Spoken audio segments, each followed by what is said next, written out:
95. Yeah. 14,628. Yeah. Yeah. 38 spoil. 14,590, which is just over 30%, I think. Oh, good. Very much so.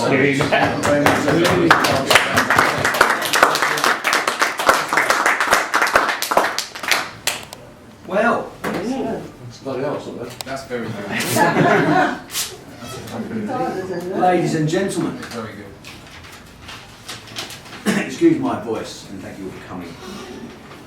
Well, this turnout is truly astonishing, and it vastly exceeds anybody's expectations, including mine actually. 2 months of very, very hard work by a team of very dedicated people. Thank you very much indeed. Now, earlier this week when we were out on the street, I've only done one day this week because of my voice. When we were knocking on doors and a massive proportion of people were saying they'd already voted, we knew something special was happening. But these numbers are astonishing, and they're just unimaginable then, I think you will agree. Now this turnout, I think, proves two things. First of all, electors will respond to political activity that engages them. The myth of the disinterested citizen is just that, it's a myth. Knock on enough doors, respectfully explain why you are there, and if your message is strong enough, and ours was, people will respond. The second message from this is that the political parties at Westminster are just going to have to get used to the fact they're going to have to rethink their attitude to a national referendum on the European Union. Heads in the sand is no longer a viable strategy. The people of Thurrock, with a bit of help from us, just took that option off the table. I hear reports that the whips on both sides of the House of Commons have been active in recent weeks trying to dismiss the People's Pledge. Well, as the former special advisor to a government chief whip, I've got a lot of respect for whips, and so I overcome some trepidation when I implore them to look at the People's Pledge not as posing a threat at all, but as providing an opportunity. This chief whip is a real chance for your members of parliament to revitalise and re-engage with, renew their relationships with their electors, the people that put them there, the people that ultimately employ them. We're going to have a few days off now, and we're going to plan the next stages of the campaign, both here in Thurrock. Yes, I'm sorry, Jackie, but it's impossible to ignore the People's Pledge. Both here in Thurrock, as we analyse the results, look at the ward breakdown, have a look at the comparisons of the People's Pledges in each of those wards with the turnout in the election results last year, and see what lessons we can learn for this year's elections, and nationally for the next 11 People's Pledge referendums. And finally, I'd like to thank the whole of the People's Pledge team for a fantastic effort. You're all here, it's just been great. I've worked with some great teams in my time, and this one we had a bit ups and downs. It's been fraught, 7 days a week and all that, and I'm sorry a couple of times I've lost it, but we got there in the end. So thank you all very much. But much more importantly than that, I want to say thank you to the people of Thurrock for responding so magnificently to our call to go out and vote.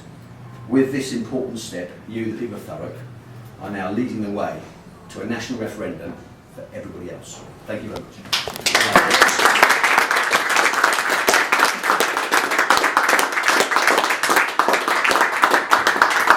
It's been 3 or 4 weeks ago that we met down in the streets of Tilbury. Did you think then the result was going to be this good?